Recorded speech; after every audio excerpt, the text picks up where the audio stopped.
407장입니다.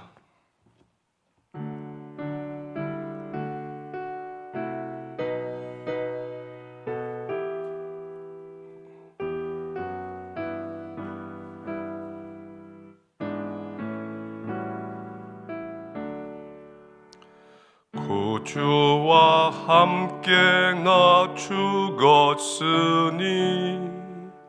구주와 함께 나 살았도다. 영광의 그날에 이르도록 언제나 주만 바라봅니다.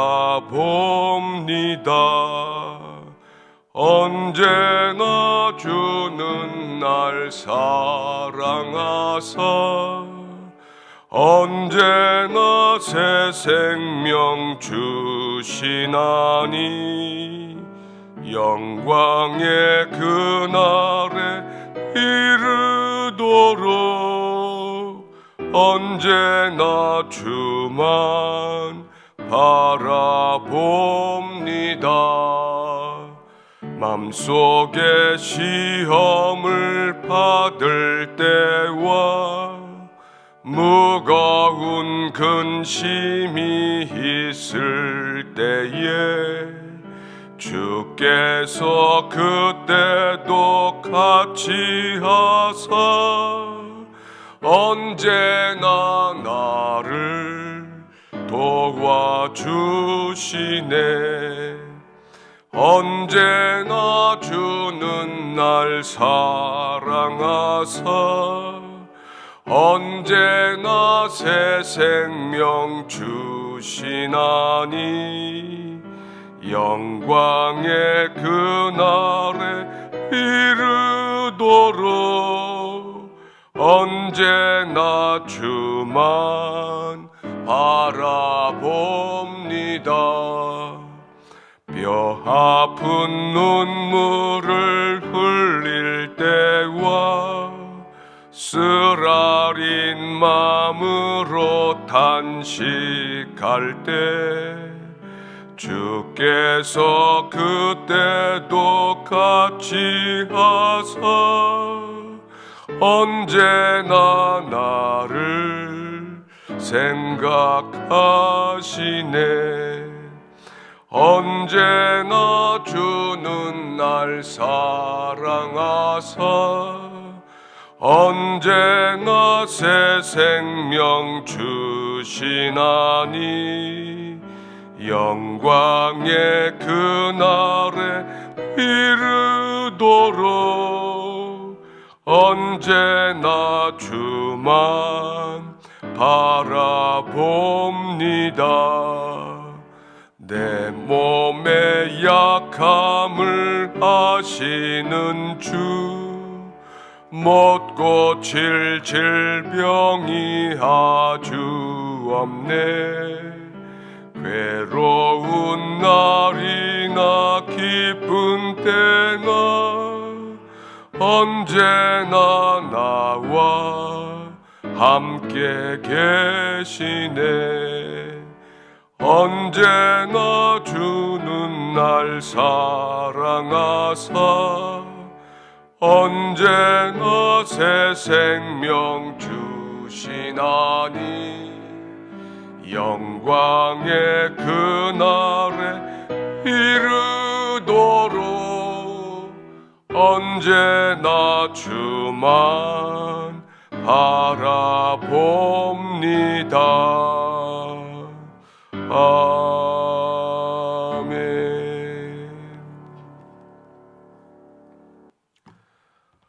하나님 말씀 요한 1서 2장입니다.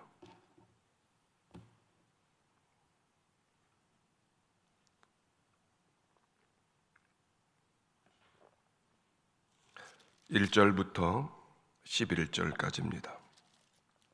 함께 받들어서 읽겠습니다. 나의 자녀들아, 내가 이것을 너희에게 쓰면 너희로 죄를 범하지 않게 하려 함이라. 만일 누가 죄를 범하여도 아버지 앞에서 우리에게 대언자가 있으니 곧 의로우신 예수 그리스도시라. 그는 우리 죄를 위한 화목 제물이니 우리만 위할 뿐 아니요 온 세상의 죄를 위하심이라. 우리가 그의 계명을 지키면 이로써 우리가 그를 아는 줄로 알 것이요 그를 아노라 하고 그의 계명을 지키지 아니하는 자는 거짓말하는 자요 진리가 그 속에 있지 아니하되 누구든지 그의 말씀을 지키는 자는 하나님의 사랑이 참으로 그 속에서 온전하게 되었나니 이로써 우리가 그의 안에 있는 줄을 아노라. 그의 안에 산다고 하는 자는 그가 행하시는 대로 자기도 행할지니라. 사랑하는 자들아, 내가 새 계명을 너희에게 쓰는 것이 아니라 너희가 처음부터 가진 옛 계명이니 이 옛 계명은 너희가 들은 바 말씀이거니와 다시 내가 너희에게 새 계명을 쓰노니 그에게와 너희에게도 참된 것이라. 이는 어둠이 지나가고 참 빛이 벌써 비침이니라. 빛 가운데 있다 하면서 그 형제를 미워하는 자는 지금까지 어둠에 있는 자요 그의 형제를 사랑하는 자는 빛 가운데 거하여 자기 속에 거리낌이 없으나 그의 형제를 미워하는 자는 어둠에 있고 또 어둠에 행하며 갈 곳을 알지 못하나니 이는 그 어둠이 그의 눈을 멀게 하였음이라. 아멘. 요한 1서는 예수님의 제자 중에 한 분이셨던 사도 요한이 교회에 쓴 편지 가운데 첫 번째 편지로 이렇게 분류하고 있습니다. 그는 요한복음에서도 또 요한계시록에서도 밝혔지만 자기가 이 성경을 기록하는 목적을 분명히 하고 있습니다. 본문 2장 1절에 보시면 내가 이 편지를 너희에게 쓰는 것은 너희로 죄를 범하지 않게 하려 함이라고 이야기합니다. 요한복음을 기록한 목적은 예수 그리스도께서 하나님의 아들이심을 믿게 하는 데 있고 요한 1서를 기록하는 목적은 예수 그리스도를 아는 그 믿음으로 세상을 이기게 하는데 그 목적이 있다고 하면서 본문 2장 1절에서는 너희로 죄를 범하지 않게 하려 함이다. 세상을 이긴다고 하는 것을 부정적인 측면에서는 죄를 범하지 않는 것이다. 우리 신앙의 현실이 죄를 범하지 않는 것이 사실 불가능한 것처럼 보입니다. 실제로 그렇습니다.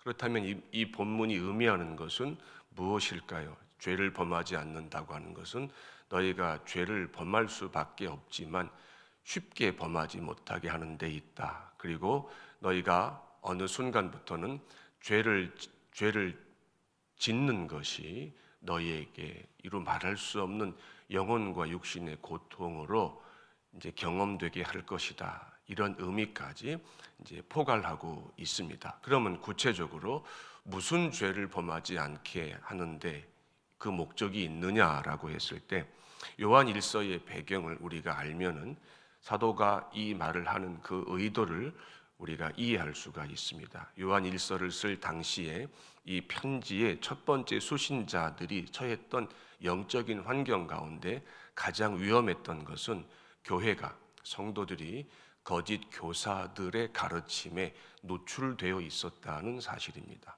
교회 안에 거짓 교사들, 광명의 천사를 가장한 마귀의 자식들이 들어와서 교회를 허물려고 했었는데요. 그게 뭐냐면 사람은 영혼과 육체로 이루어져 있는데 사람이 몸으로 행하는 모든 행위는 그것이 비록 악한 것이라 할지라도 그의 영혼에 조금도 해가 되지 않는다는 이 해괴망측한 가르침이었습니다. 이걸 보통 영지주의자들의 가르침이다. 우린 이렇게 배웠습니다. 근데 성경은 사람의 영혼과 육체는 나누어질 수 없는 하나다. 이렇게 분명하게 가르쳤습니다. 그래서 성경에서 말씀하시는 구원은 영혼의 구원에만 해당되는 것이 아니고 몸의 구원까지 분명히 의미합니다. 그래서 거짓 교사들의 가르침, 영혼이 구원을 받았다면 몸은 무슨 짓을 해도 상관이 없다는 이런 가르침을 따르게 되면은 그것이 곧 하나님 앞에 범죄하게 하는데 하게 된다. 이것을 경고하고 있습니다. 그러니까 너희가 이 편지를 읽으면서 너희가 구원받은 것이 분명하다면 너희는 몸의 행실도 항상 삼가해야 할 것이니라, 이런 가르침입니다. 그래서 사도 요한이 바로 그것을 염두에 두고 이 편지를 쓰고 있습니다. 만약에 너희가 부득이한 경우에 몸으로 죄를 범하였다 할지라도 사단이 너희를 참소하고 정죄하는 경우를 경험할 때에 두려워하지 말라. 너희를 구원하신 예수 그리스도께서 부활하시고 하나님 보좌 우편에 좌정하셔서 너희를 위하여 하나님 앞에서 지금도 변호하고 계시고 중보하고 계시기 때문이다. 이제 우린 이 이해까지 확장을 할 수가 있는 겁니다. 가장 대표적인 사례로 예수님께서 공생애 중에 시몬 베드로가 예수님을 부인할 것을 미리 말씀하시면서 다른 한편에서는 이렇게 위로하시고 약속하셨습니다. 사단이 밀가부르듯이 너를 나에게 청구하였으나 나는 너 시몬 베드로가 믿음에서 떨어지지 않기를 아버지께 구하였다. 너는 돌이킨 후에 내 형제를 굳게 하라. 이렇게 말씀하셨죠. 그래서 베드로는 우리가 아는 것처럼 예수님을 3번 부인했지만 다시 회개할 수 있는 하나님의 은혜를 입게 되었습니다. 우리가 믿음의 여정을 마칠 때까지 우리는 본의 아니게, 때로는 알면서, 때로는 부득이하게 하나님 앞에서 범죄하고 악을 행할 수 있습니다. 얼마든지 우리가 경험했습니다. 하지만 우리가 죄를 범하였다고 하는 그 사실보다 더 중요한 놀라운 사실이 하나 있는데, 우리가 우리 죄를 자백하면 예수 그리스도의 이름을 인하여 사하여 주시기를 하나님 앞에 구하면, 하나님의 공의로우신 사랑 앞에 우리가 엎드리며 긍휼과 인자와 자비를 베풀어 주시기를 우리가 간청하면 하나님께서 우리의 기도를 들으시며 예수 그리스도의 십자가의 보혈의 공로를 적용하셔서 우리의 허물과 죄를 사하시고 가리워 주신다는 이 약속이 우리가 하나님 앞에서 악을 행하고 범죄했다고 하는 이 비참한 현실보다 더 크다는 것을 우리는 꼭 기억해야만 할 것입니다. 사도 요한은 우리가 우리의 믿음의 이해가, 영적인 지각이 바로 이 부분까지 도달하기를 기대하고 있었던 것입니다. 그는 계속해서 2장 3절에서 우리가 그의 계명을 지키면 이로써 우리가 그를 아는 줄로 알 것이다.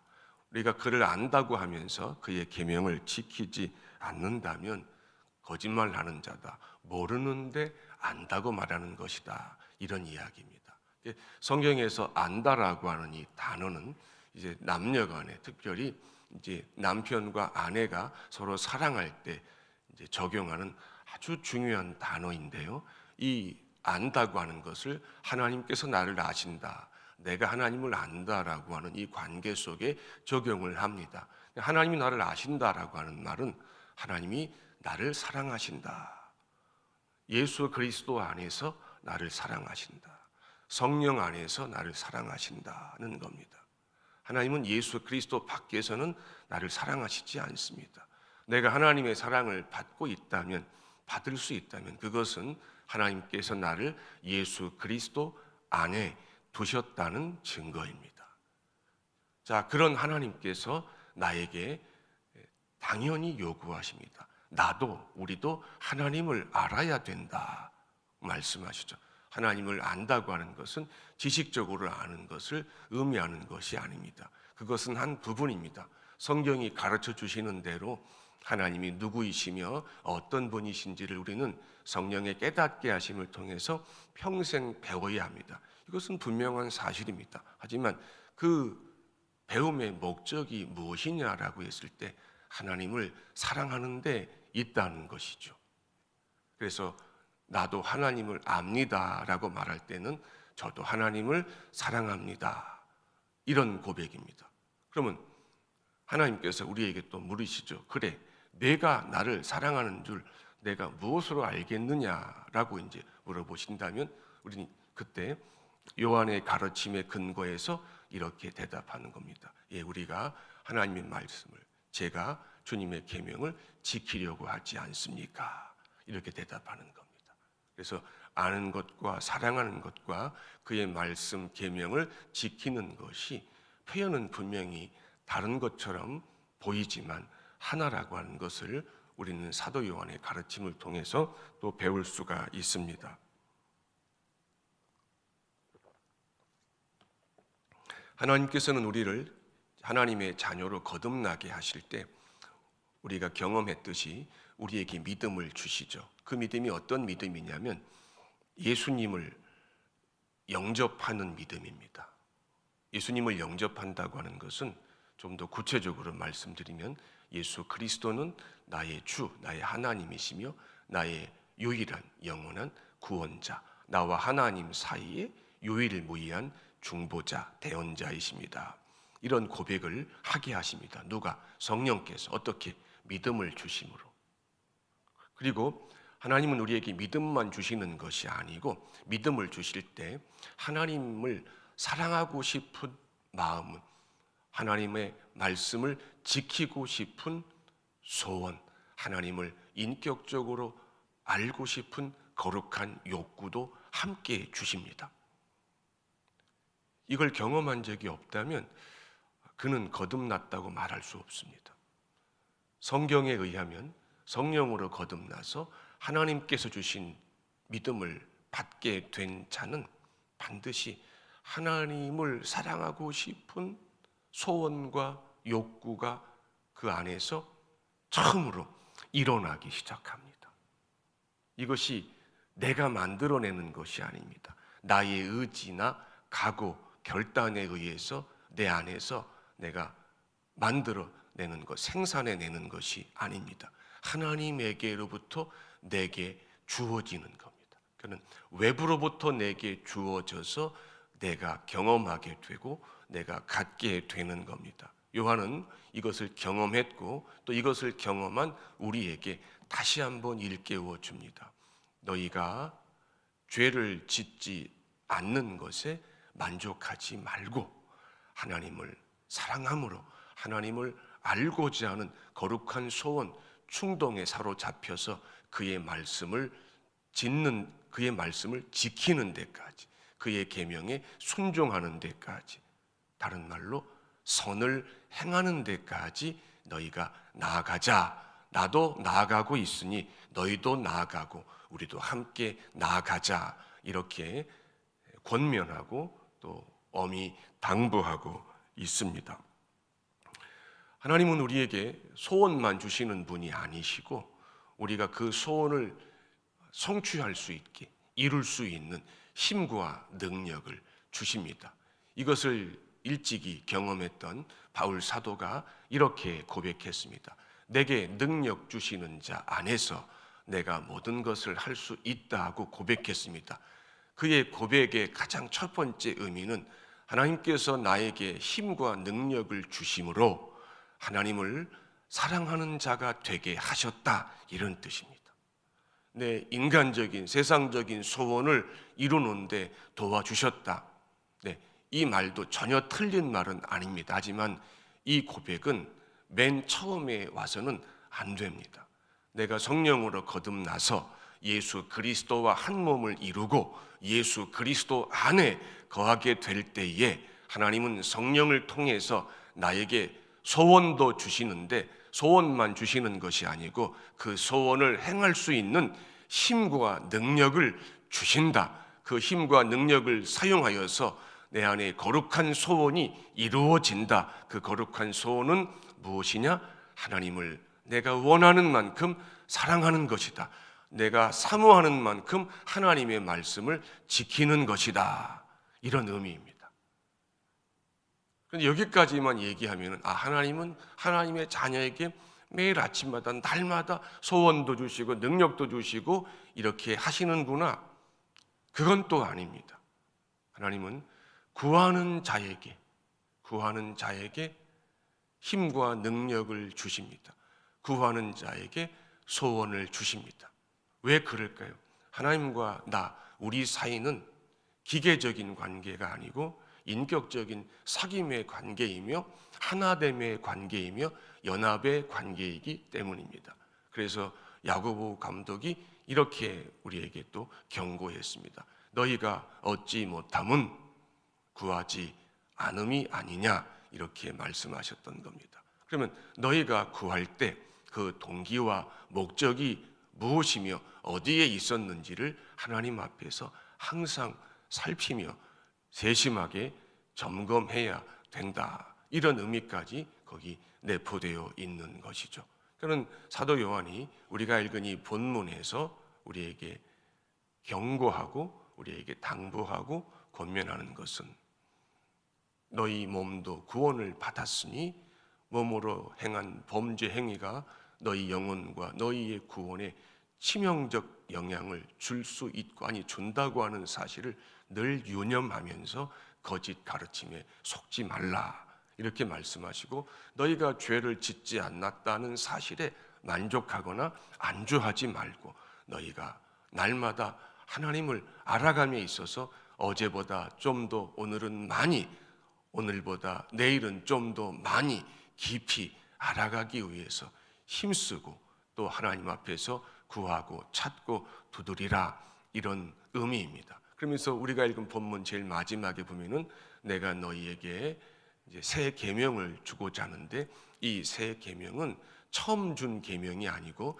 너희 조상들, 우리 조상들이 이미 구약 시대에 받았던 계명이다. 무슨 계명일까요?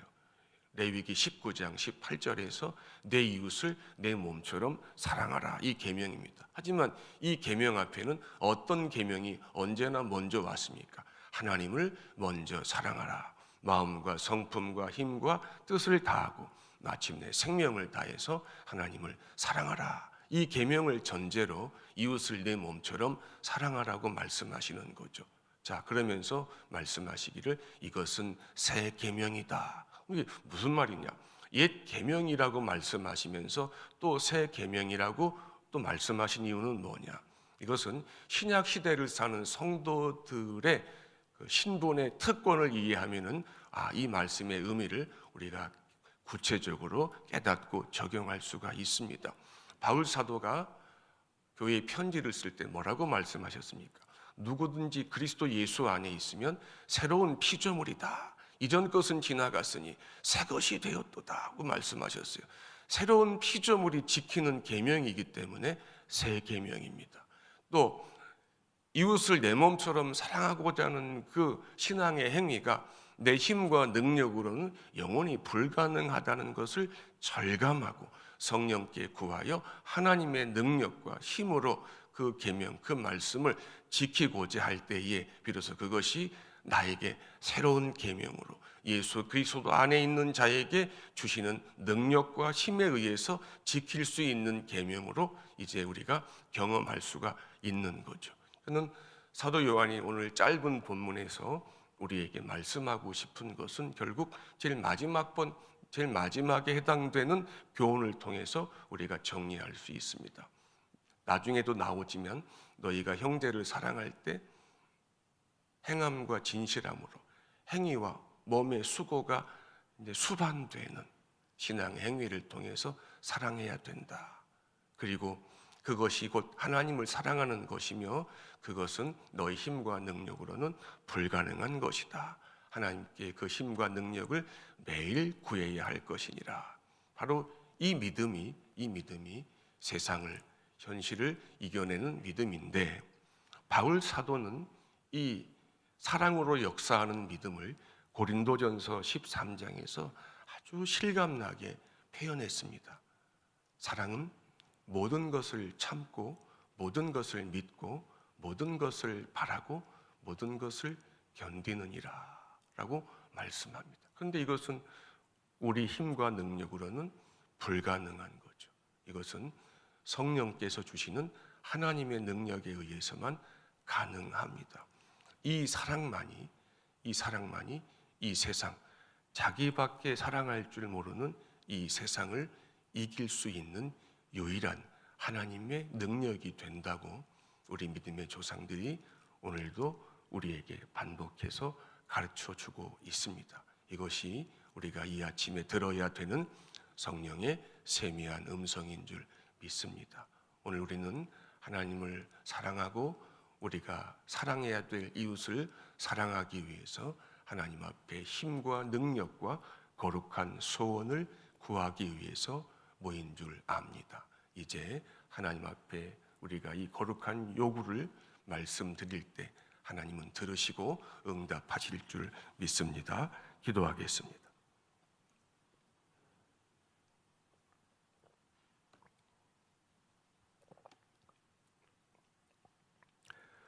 하나님 우리 아버지, 우리에게 믿음을 주시고 죄 짓는 것을 두려워하게 하시며 거기에 안주하지 못하게 하시고 하나님을 심히 기쁘시게 하고자 힘써 선을 행하고 싶은 거룩한 소원을 갖게 해주시니 감사합니다. 오늘 우리에게 소원이 있다면 하나님을 사랑하고 우리가 섬겨야 될 이웃을 사랑하는 것인 줄 믿습니다. 이것이 우리의 힘과 능력으로 영원히 불가능함을 알기에 하나님 아버지께 구합니다. 하나님을 사랑하고 이웃을 사랑할 수 있는 거룩한 소원과 힘과 능력을 이 새벽 우리에게 부어 주시옵소서. 그리고 사랑으로 역사하는 믿음의 진보를 이루는 한 날이 되게 하옵소서. 우리의 주와 구주가 되시는 예수님 이름으로 기도하옵나이다. 아멘. 이제 교회를 위해서, 나라와 민족을 위해서, 그리고 우리 자신과 특별히 우리가 사랑하는 이들의 믿음과 영혼을 위해서 기도하겠습니다. 주님 가르치신 기도 후에 이 기도를 하겠습니다. 하늘에 계신 우리 아버지여, 이름이 거룩히 여김을 받으시오며 나라가 임하시오며 뜻이 하늘에서 이루어진 것 같이 땅에서도 이루어지이다. 오늘 우리에게 일용할 양식을 주시옵고 우리가 우리에게 죄 지은 자를 사하여 준 것 같이 우리 죄를 사하여 주시옵고 우리를 시험에 들게 하지 마시옵고 다만 악에서 구하시옵소서. 나라와 권세와 영광이 아버지께 영원히 있사옵나이다. 아멘.